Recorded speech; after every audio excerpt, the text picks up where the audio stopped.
everyone, Cohen here, Latin American analyst. Just talking a bit about, well, what's gonna happen tomorrow in the finals between the KOO Tigers and SK Telecom T1. So, this video mainly will not cover the Martin versus Mev thingy we saw on Reddit like yesterday, but it will cover most of the draft sequence. So how about we get started going on the champion pools of both teams, starting with the KOO Tigers. Okay, for the KOO Tigers, we've seen this map running mainly Fiora, Darius, and Gnar, while Hajin gives a priority to Elise, but we have seen some Lee Sin, Rek'Sai, and even some sack play. On the other hand, Kuro, still in the meta that prevailed for most of the year, 23% on Asir, 23% on Vigar, 23% on Victor. Prey has been the main Ashe player with 38%, but also covering enough Caitlyn and Jinx with 15% each, and Kalista, of course, for the team fighting, and Gorilla not using his traditional Janna, but going for the Alistar, the Tamkinch, and the Shen. In this case, in this occasion, what's interesting to cover about the KOO Tigers is that they mainly run this team fighting compositions. They do not go quite with this split push meta, even though they do run the double TP quite usually. They've lost only 3 games, one of them against KD Rolster, 2 against the Yule Flash Wolves. And okay, so interesting point here is that the mid lane player Kuro has probably a more versatile champion pool than Faker or EasyHoon have shown until now. But what's the great deal here? So the mid lane matchup is going to be probably the least important here. We have talked about Meb versus Marin. We can talk about Prey versus Bang & Wolf, etc. We've seen a Smeb being way more of a team fighter, this being the main reason of picking the Gnar so much. The Fiora even going for a fighting deal, like constantly attempting to go for those AoE heals. On the other hand, we can see SK Telecom's champion pool right now. Marin prioritizing quite a lot more this Fiora, 42% on her, 25% on the Renekton, and sometimes trying to go for this team fighting on the Rumble. Also play Darius, everybody has played Darius up to now. But we can see here that Bengi gives way a higher priority to that Elise. Actually, most of the games have been like first picking this Elise or trying to leave enough bans open. For that, we're going to talk about that in a little while. On the other side, after the Gragas disabling, if you want to call it like that, he started playing a lot of Jarvan, like he did actually in Season 3. And the Rek'Sai is still quite a power pick, but we have not seen anything else beyond that. For example, previously, we talked about how important could be a sack pick for the KOO Tigers. And in this case, we are mostly close to these 3 picks. We have not seen much Lee Sin. We have not seen a sack. We have not seen any other kind of jungler. In this case, we have 2 mid laners, Faker and EasyHoon. Most likely we'll see Faker in every game tomorrow. But okay, so Faker, 50% pick rate on that Rise. While the rest of the champions have been varying, have been different, but I will only talk about Lulu and Asir. While the KOO Tigers don't pick the Lulu all the time, even if it's open, actually they ban it most of the time. They do prioritize the Asir, but Faker in this case has been going way much more for this Rise, for trying to trade against this slow hyperscaling mid laners that we've seen, and sometimes for the utility. EasyHoon has played 4 champions, Karthus, Asir, Orianna, Twisted Fate, all of them completely around the team fighting composition, except the Twisted Fate going for the peak comp. But most of what we've seen is the 4v5 comp, just for allowing Marin to constantly split push with that Fiora. And by doing that, he has had indeed a highest CS difference and goal difference, but way less kill participation and way more death participation. We've also seen a lot of Bengi going into that top lane. On the other hand, Bang going again for this hard pushing strats, and mainly running the Sivir and the Tristana. We can also talk about the 4v5 potential of the Kalista Kench composition, but let's just stay within the Tristana and the Sivir. On the other side, we've seen an Ashe, which is not precisely the best champion against any of these two. However, we have seen the Caitlyn that works way better than many other champions against the Sivir, aggression and team fighting and early pushing potential, while the Tristana can be easily countered right now just due to the power of Elise that we've seen recently.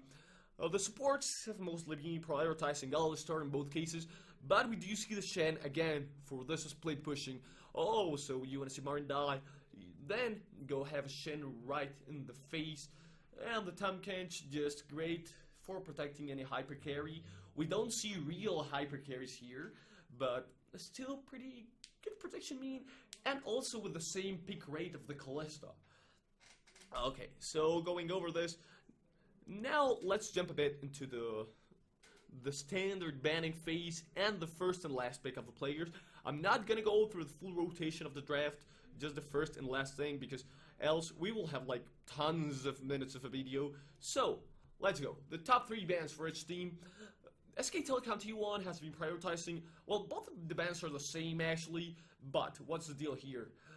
SK Telecom will ban the Mordekaiser regardless on the side they are at, okay? This is an interesting point because it's like, hey, have a free ban if you KOO Tigers have the raid side, but that's not entirely true because they are trying to force the other hand to ban Ryze, for example, to ban out the Lulu, and maybe the Gangplank, which is usually banned on the red side. We've seen that from the KOO Tigers too. Just go ahead and check the statistics for every previous game. So this is the more interesting part for me. So both will actually ban Gangplank mainly when on the red side. So you will always have this chance of knowing, hey, we have one free ban if we are blue side, while they won't have them. While maybe KOO Tigers will have the free ban on the blue side by the Mordekaiser. But the great deal here is that prioritizing the first pick 71% of the times of the games, actually whenever Elise is not banned, and they have the first pick, they have gone for the Elise first pick, and 40% of the times last pick has been a Renekton. They usually want to win these top lane matchups just to have this strong split pushing potential.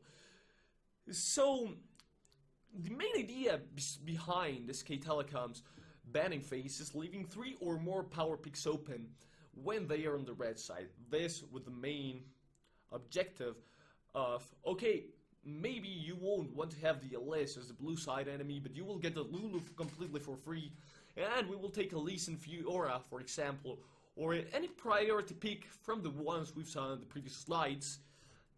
While on the other side, the KOO Tigers do not have well-defined first and last pick trend. So what does this mean? The picking phase is way more versatile for the KOO Tigers in this sense, since they do not rush a standard first pick or a counter pick. The KOO Tigers will always wait for an enemy Mordekaiser ban, so they have that going on for them. They do not mind banning the Lulu on the blue side, so they again have that going on for them.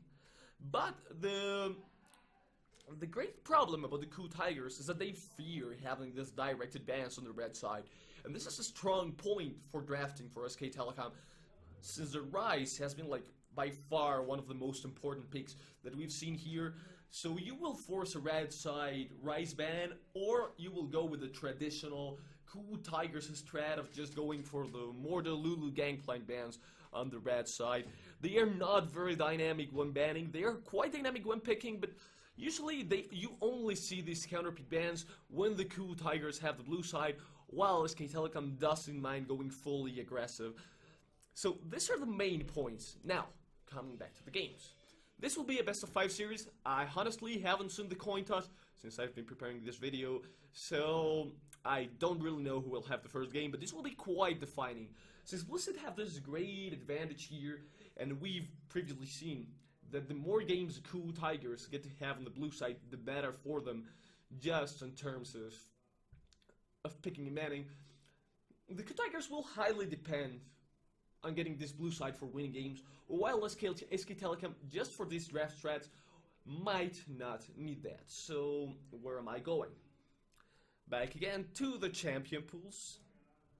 For SK Telecom, they won't mind getting the Elise, the Fiora, or even the Rice on the first rotation, or the Kalista going for the hard team fighting, which I do not suggest a little because, well, we've seen a stronger KOO Tigers in terms of team fighting.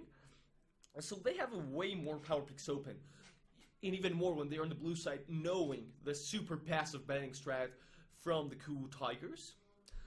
So I hate to say this, I mean, the in-game terms are quite important, but Bengi's pressure is just insane for the split pushes, and having the blue side favors the split push comps. In the end, getting the early Elise might be a winning factor for SKT, and having the first and third game over there might even mean a 3-0 for them. But in the other case, well, SKT isn't precisely the comeback team. We haven't even seen them lose a game. The KOO Tigers have lost 3 all the way to here. And SKT starting on the red side might mean something quite different. Because of this, so, okay, you will see the safe bans on the first rotation, but then on the second game, we'll see the blue side high progression from KOO Tigers in terms of bans, and SKT might get quite screwed on that terms, mainly when we talk about Maureen and when we talk about Faker. The bot lane matchup, well, yeah, indeed, it's one of the greatest lanes in SKT. I cannot say any lane is bad on SKT, but the bottom lane matchup will be quite fair when you consider this way too different champion pools from both teams. I personally think we will see a close game, but most likely I'm going for an SKT win 3-1. If they get the red side first, if they get the blue side first, I will see an SKT 3-0 just for this pick and ban strats. Thank you very much. This was Cohen here. If you want to more comments about this, just hit me up on Twitter, on Facebook, whatever. My social networks are like down there, each one of them. Or you can just comment on the YouTube video. I will be answering anything you want to ask me. So thank you very much for watching. This is Cohen for Latin America.